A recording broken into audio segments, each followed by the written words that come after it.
पृष्ठ संख्या 19 पर बेटा, हुआ करे माँ जी ने कहा, प्यासे को पानी को तो पिला, पर देख मेरा धर्म न बिगाड़ियो, लोटे के मुंह से कपड़ा न हटाइयो, हाथ रगड़ कर धो लीजियो और पानी कपड़े से छान कर भरियो। देखो बेटा, मृदुला गर्ग ने जैसे शब्दों का प्रयोग हुआ है वैसे ही शब्द उसमें कहा, अपने संस्मरण में लिख डाले हैं। देखियो, इसने कहा है हटाइयो, भरियो, छानियो, बिगाड़ियो, ऐसे शब्द। आप चोर के हाथ का पी लोगी, उसने प्रश्न कर दिया चोर ने। कहा न रगड़ कर धो लीजो, सब नाच गाने में लगे हैं, तेरे और भगवान के सिवा कौन धरा है जो पिलाएगा। अर्थात तेरे और भगवान के सिवा कोई हमारे बीच में नहीं है जो पिलाएगा। भगवान वहीं कहीं उसके बराबर में धरे हैं। सुनकर चोर कुछ ऐसा अकबकाया कि लोटा उठाकर चल दिया। हैरान सा हुआ। अकबकाया यहाँ भी मैंने अर्थ लिखा बेटा, घबराया, यानी चोर बिल्कुल घबरा सा गया कि लोटा उठाकर चल दिया। पूरी एहतियात के साथ पानी भरकर लोटा था, यानी जैसे उसने कहा था वैसे ही पानी छान कर लोटा लेकर वापिस आया। पहरेदार ने धर दबोचा, कुएं पर देख लिया गया था। तब माँ जी ने लोटे का आधा पानी खुद पीकर बाकी चोर को पिला दिया और कहा, एक लोटे से पानी पीकर हम माँ बेटा हुए। अब बेटा चाहे तो तू चोरी करे चाहे खेती की, एक ही लोटे से पानी पीकर आपका और मेरा संबंध हो गया, अर्थात तुम मेरे बेटे हो गए। अब मेरा और तुम्हारा जो नाता है वो माँ और बेटे का है। बेटा बेचारा किस लायक रह गया होगा, सो रोमांचक धंधा छोड़ खेती से लगा, यानी चोरी को छुड़वा कर खेती में लगा दिया। सालों साल लगा रहा। जब मैंने उसे देखा तो बड़ा भला मानुस बूढ़ा लगा मुझे, डरा डरा हैरान सा। अब खानदानी विरासत कहिए या जीवाणुओं का प्रकोप, उनकी दो सन की बूढ़ियों के बीच में मैं अच्छी फंसी, यानी जो शंका करने वाली बूढ़ी थी उनके बीच में मैं फंस कर रह गई।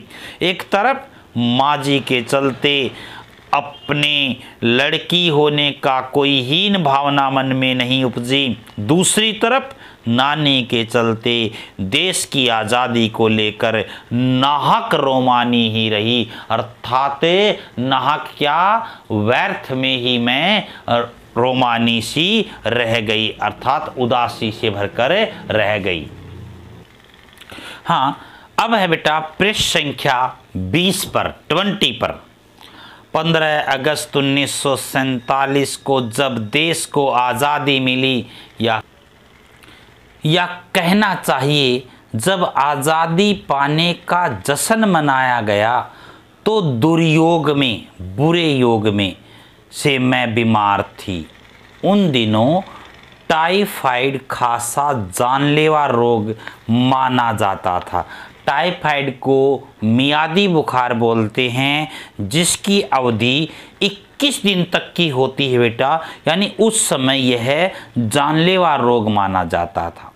इसलिए मेरे तमाम रोने धोने के बावजूद डॉक्टर ने मुझे इंडिया गेट जाकर जश्न में शिरकत करने की इजाज़त नहीं दी, यानी मेरे डॉक्टर ने वहाँ इंडिया गेट पर जश्न मनाने की जश्न में शामिल होने की अनुमति नहीं दी।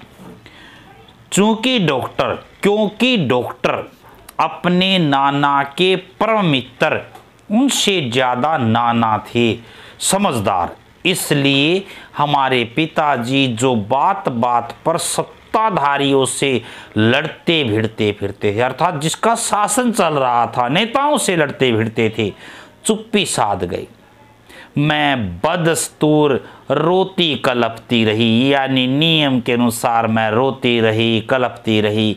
क्या कोई बच्चा इकलौती गुड़िया के टूट जाने पर रोया होगा। यानी जिस प्रकार छोटा बच्चा किसी गुड़िया के या खिलौने के टूट जाने पर रोते हैं, ऐसे ही मैं इंडिया गेट जाने की जिद में रोती रही, चिल्लाती रही। मेरी उम्र तब 9 बरस की थी, अर्थात 9 बरस की। इतनी छोटी नहीं कि गुड़िया से बहलती और इतनी बड़ी नहीं कि डॉक्टरी तर्क समझती, यानी बहुत समझदार नहीं थी। तंग आकर पिताजी मुझे ब्रदर्स कारामजो उपन्यास पकड़ा गए। यानी बेटा इसके लेखक प्रसिद्ध रूसी उपन्यासकार दास्तोवस्की हैं। ये ब्रदर्स कारामजो की किताबें पढ़ने का मुझे मिराक था, यानी मानसिक रोग है। अर्थात ये भी बेटा एक शौक होता अपना अपना कि कुछ मनोरंजन अपने भिन्न भिन्न कुछ खेल कर करते हैं, कुछ वैसे करते हैं, कुछ भाग दौड़ कर करते हैं। सबका जीवन अलग अलग होता है, तो इसे किताब पढ़ने का शौक था।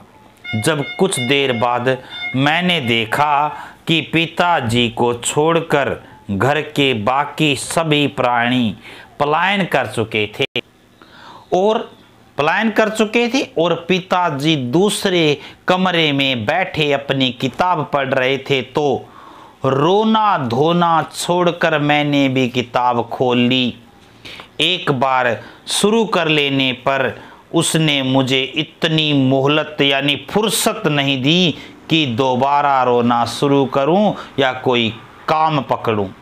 उस वक्त ब्रदर्स कारामजो मुझे देने में क्या तुक थी, तब मेरी समझ में नहीं आया। यानी यह उपन्यास मुझे देने में क्या तुकबंदी थी, क्या उनका मकसद था, मेरी समझ में नहीं आया।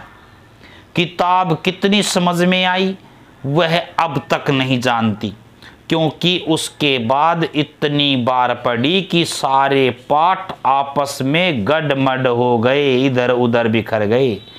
कितना पहली बार में पल्ले पड़ा, कितना बाद में, कहना मुश्किल है, पर इतना विश्वास के साथ कह सकती हूँ कि उसका एक अध्याय जो बच्चों पर होने वाले अनाचार अत्याचार पर था, मुझे पहली बार में ही लगभग कंठस्थ हो गया। यानी बच्चों पर किस प्रकार के अत्याचार हो रहे थे, मुझे वह कंठस्थ हो गया था, याद हो गया था। उम्र के हर पड़ाव पर वह मेरे साथ रहा, मेरे लेखन के एक महत्वपूर्ण भाग को प्रभावित करता रहा, जैसे जादू का कालीन। मेरा नाटक नहीं कि वे 3 किलो की छोरी जैसी कहानियां व कठगुलाब उपन्यास के कई अंश थे।